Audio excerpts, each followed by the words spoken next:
구독하기는 사랑입니다. 네, 안녕하십니까. 2019년 5월 3일 고품격 부동산 토크쇼 부동산 별별수다에 오신 여러분을 환영합니다. 네 번째 이야기입니다. 간보는 주택 청약, 웃돈이 안 보여서 청약을 못하겠다, 뭐 이런 얘기가 나오는 것 같습니다. 자, 주체적인 내용을 보자면 수요자들이 1순위 통장을 써서 청약에 당첨돼도 이제는 차익을 내기 어렵다고 보고 사람들이 청약에 관심을 가지지 않고 있습니다. 뭐 여러 가지 이유들이 있는데요. 분양가가 주변 시세와 비교해서 경쟁력이 없다. 부동산 시장이 부진한 분위기라 웃돈이 기대만큼 붙을 가능성이 크지 않다. 부동산 투기 과열지구가 아니더라도 수도권 민간 택지 전매 제한이 6개월에서 소유권 이전 등기 때까지로 강화됐기 때문이다. 뭐라는 여러 가지 이유 때문에 청약들 안 하는 것 같습니다. 뿐만 아니고요. 지금 분양을 받아봐야 입주 시점 2, 3년 뒤에는 집값이 어떻게 될지 모른다라는 불안감도 청약 시장에 영향을 미치는 것 같은데, 일단은 청약 시장에 영향을 미친다라는 게 아니라 그러면 관심이 아예 사라졌다 뭐 이렇게 얘기하는 건 아닌 것 같아요. 왜냐하면 요새 나오는 청약 관련된 모든 기사에 늘 등장하는 게 이 무슨 이 청약에 대한 얘기가 계속 나오는데, 그러면 결국 관심들은 있는 거죠. 지금 요번에 어저께 음. 이제 북일의 계룡 리슈빌 음. 이제 당첨자 발표한 걸로 아는데 뭐 가점이 장난 아니거든요. 음. 뭐 경쟁률도 엄청나게 높았지만 중대형인데도 불구하고, 네. 그러니까 결국 핵심은 그거예요. 수요 니즈는 있어요. 음. 돈도 있고 통장들도 많이 있어요. 사람들이 그러면 어디에 가려고 하느냐? 분양가가 싼 걸 가려고 하는 거예요. 다시 말해서 이게 지금 엄청나게 몇십 년 동안 고이고이 아껴서 이렇게 아껴왔던 통장인데 하나 써서 기왕 쓰는 거 많이 먹을 거 쓰겠다라는 거거든요.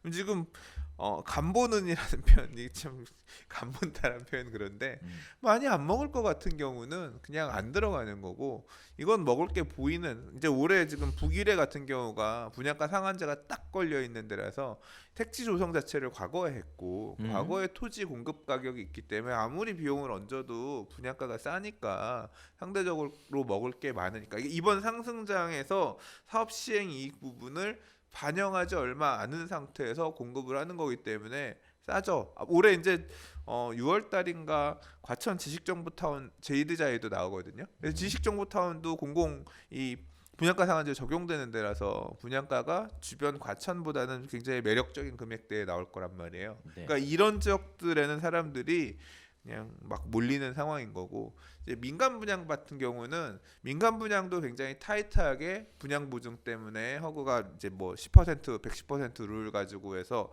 타이트하게 방어를 해왔지만 그 과정에서 이게 시간이 지나면서 다소 고분양가라고 할 수 있는 지역들이 지금 하나씩 나오기 시작했거든요. 그러니까 이런 지역들 같은 경우는 사람들이 이 금액에, 그리고 또 지금 시장 상황 자체가 막 다시 불 붙어가지고 가격이 이만큼 올라간 상황이면 모르겠는데, 불 붙었다가 조정받아서 이렇게 물건들이 안 팔리고 있는 지역들이 있다면, 근데 인근에 있는 데들이 분양을 하는데 그 주변에 안 팔리고 있는 물건 가격에 비해서 크게 메리트 있는 싼 금액의 분양을 안 하니까 주저주저 하는 거고요.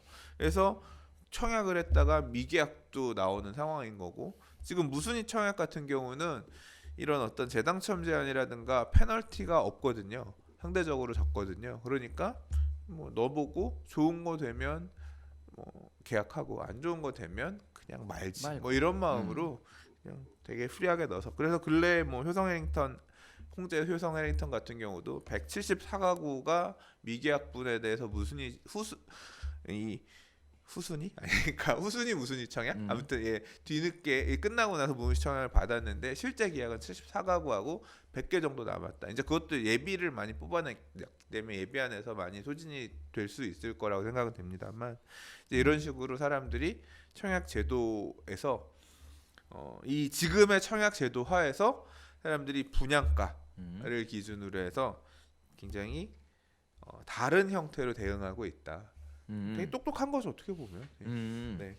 그래서 부동산 시장에 영향을 미쳐서 부동산 시장이 이제 청약 시장에 본격적으로 영향을 미치는 것이 결국은 청약 통장을 통한 청약이 아니라 무순위 청약이라는 걸 통해서 통장 안 쓰고도 당첨될 수 있는 기회가 얼마든지 있으니까 수요가 식진 않은 것 같아요. 왜냐하면 수요가 없었으면 무순위 청약에도 사람들이 응모를 하지 않아야 되는데 보면 무순위 청약에 엄청나게 많은 사람들이 실제 청약을 하고 있다. 다시 얘기하면 시장의 열기는 남아 있고 수요도 여전히 살아 있다. 이렇게 보여질 것 같습니다.